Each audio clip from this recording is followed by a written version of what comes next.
ఈ సమస్త సమాజాన్ని కూడా ఆర్యులుగా తీర్చిదిద్దాలి, సంస్కారవంతులుగా తీర్చిదిద్దే ధర్మం మనకి నేర్పిస్తే మన పిల్లవాడు ఇక్కడ చదువుకుంటూ విదేశాలకు వెళ్ళి డాలర్లు సంపాదించుకోవాలని కోరుకుంటూ పిల్లవాడిని ఇప్పటి నుంచే విదేశీ మానసపుత్రులుగా తయారు చేస్తున్నామే. ఒక్కసారి ఆలోచించండి అమ్మా, ఒక్కసారి ఆలోచించండి తల్లులారా. ఈ రోజు నుంచి మీరు ఆ టెలివిజన్ సీరియల్స్ ముందు మీరు కూర్చోకండి, భక్తి ఛానల్ ముందు కూర్చోండి, వనితా ఛానల్ ముందు స్త్రీలకు ఉపయోగపడే కార్యక్రమాలు ఏమైనా వస్తున్నాయి అవి చూడండి, మంచి కార్యక్రమాలను చూడండి.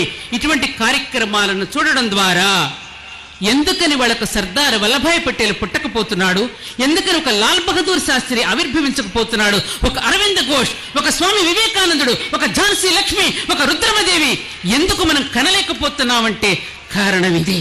ఈ జాతిని ఎంత నిర్వీర్యం చేస్తే, ఈ జాతికి మన పురాణ గాథలు, ఈ జాతికి మన మహనీయులైనటువంటి వాళ్ళ యొక్క జీవిత గాథలు ఎంత తెలపకుండా ఉంటే, వాళ్ళకి క్రికెట్ మ్యాచ్లు చూసుకుంటూ, వాళ్ళ సీరియల్స్ చూసుకుంటూ, చూడకూడని దృశ్యాలు, చూడకూడని మాటలు వింటూ ఉంటే జాతి అంతగా నిర్వీర్యం అయిపోతే, ఆ నిర్వీర్యమైపోయిన జాతి దగ్గరికి వెళ్ళి ఒక సారా ప్యాకెట్ వాడి చేతికి పెట్టి, ఒక 100 రూపాయలు వాడి చేతిలో పెట్టి వాడు ఓటు సంపాదించుకుందామనే ధ్యాస తప్ప ఈ జాతిని అభివృద్ధి పదంలో నడుపుకోవాలి అంటే ఫ్లైఓవర్లు కట్టుకోవడం అభివృద్ధి కాదు, పెద్ద పెద్ద భవనాలు నిర్మించుకోవటం అభివృద్ధి కాదు, ఇన్ఫర్మేషన్ టెక్నాలజీకి పెద్దపీట వేయటం మాత్రం అభివృద్ధి కాదు.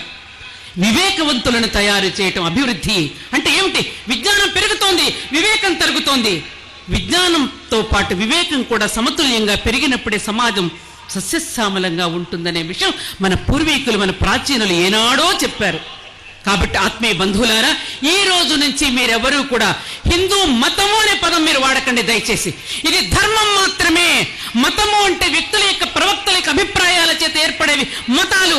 మనది మతికి సంబంధించిన విషయాలు కానీ మతానికి సంబంధించిన విషయాలు కాదు.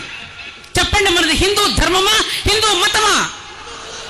మళ్ళీ మళ్ళీ ధర్మం, మనది ధర్మం. ఈ ధర్మం అనేటటువంటిది సమస్త విశ్వానికి సంబంధించింది, కేవలం ఒక భారతదేశానికి మాత్రమే సంబంధించింది కాదు. ఇది ఒక వర్గానికి, ఒక కులానికి, ఒక జాతికి సంబంధించింది కాదు.